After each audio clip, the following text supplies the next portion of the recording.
各位大家好，寶馬 F48，咁啊，同埋其他嗰啲車係我同一時間集中講一講，就係話依家我哋歐洲車咧，咁啊，今天係呢個嘅26號啦嚇，咁啊 Boxing Day，咁啊呢個係15寸嘅全新，咁啊正話啱啱做一部凌志走，咁凌志車係寶馬、賓士車係都依家上晒最新嘅系列，咁依家呢個15寸啦，咁最新嘅系列啫。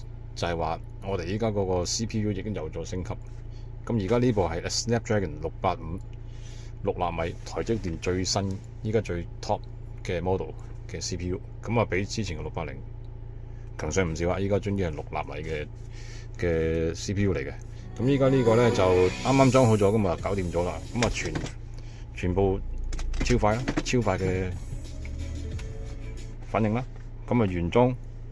嗱，咁啊示範一下呢個寶馬嘅 F48，咁啊原車雙系統自動嘅切換啦，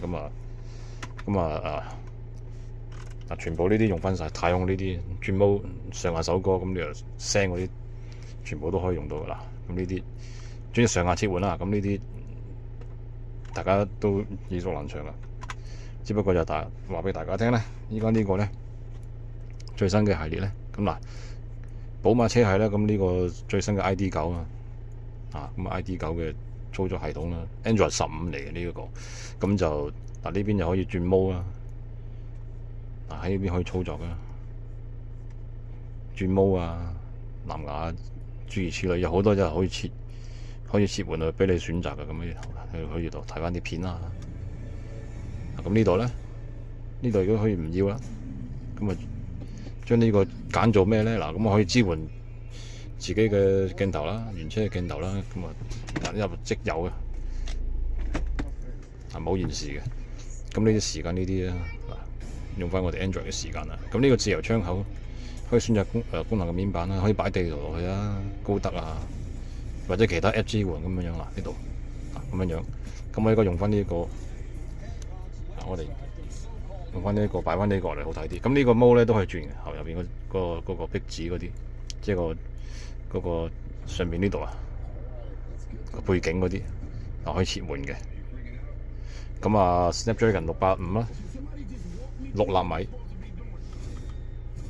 呢部係8GB加256 15寸，咁全部都有齊啦。咁藍牙呢啲都係最 top 啦，當然就係話全部都最 top 嘅系統嚟嘅。咁啊依家我哋做好晒所有嘢 ，YouTube 啦、輸入法啦、高德我同佢裝咗落去。咁咪頭兩個嘅，好清楚嘅。咁我依家示範下。大家好 ，Hello， 揾 YouTube 啦。咁依家呢度 YouTube 嚟嘅，咁 YouTube 播片唔試啦。另外就輸入法呢啲啦，咁啊語音啦、中英文啦，咁啊全部都 OK 嘅。咁啊呢啲導航呢啲全部都有，高德呢度預先裝咗，搞掂。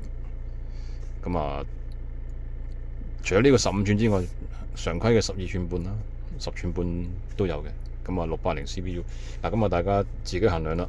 咁坊間有啲某嗰啲喺度講有嗰啲咁嘅文字上嗰啲咁啊誤導，係咪誤導我就唔講啦。咁啊總之嗱，你譬如我哋依家其實668 CPU 我啲唔用好耐嘅，咁啊係冇辦法。之前嗰啲或者車款嗰啲電腦 data 限制先要用嗰啲，咁依家680嘅最低限度，我哋依家就最領先最 top 嗰個啦。咁啊668咧就好少用嘅，668真係差好遠嘅嗰個距離。咁依家呢個眼前呢個685嚟嘅最新 Snapdragon 685 6納米，咁啊最高嗰個時脈個時速係2.8嘅，咁我大家衡量一下，咁啊差好遠噶啦，基本上。咁依家價錢就基本上都冇乜喐動嘅。都係多300-400蚊啊，幾百蚊嘅啫。咁啊，所以就話大家可以選擇一下啦。咁依家大家見到操作上好快嘅。咁呢部寶馬車主一見到就我哋有就馬上就已經係咁啊已經即刻約，依家已經裝好咗啦。咁一條線冇剪過一條線冇剪過，雙系統自由切換嗱。咁呢啲全部都可以 OK 嘅。咁啊睇到嘅。咁呢啲裝置。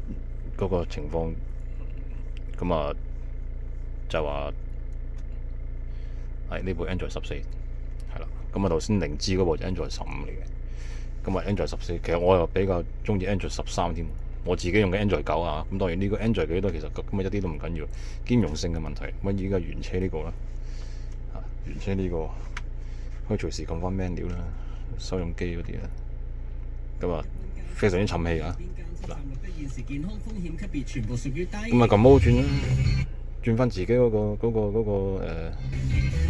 主機啦，俾佢出翻去我主機呢度，可以直接切換翻啦，直接切換翻嗰個咁呢個單位呢個自由窗口，用翻功能面板呢度啦。咁啊，而家我呢個 Paygo 啲切換翻過嚟就得噶啦，比之前更加方便嗱。咁啊可以黑 mon 啊，熄機可以插卡嘅啊，背脊嗰度有插卡。咁啊兩隻 USB 擺喺手機箱或者其他位置咧，光暗呢啲全部都夠啊。咁依家光暗呢度。我選擇咗跟呢個細燈出翻嚟先。咁我選擇跟細燈光咁啦，大家可以調嘅，自己去調節嘅。15寸好誇張，係啦，15寸呢度去到呢度，咁啊 F48都算一部細車，咁啊但係就15寸擺落去真係都唔係好覺得過分。咁啊大家唔好猶豫啊，見到呢個影片嗱聲打嚟預約安裝最新系列嘅產品，歐洲車全系都有，歡迎查詢 ，thank you。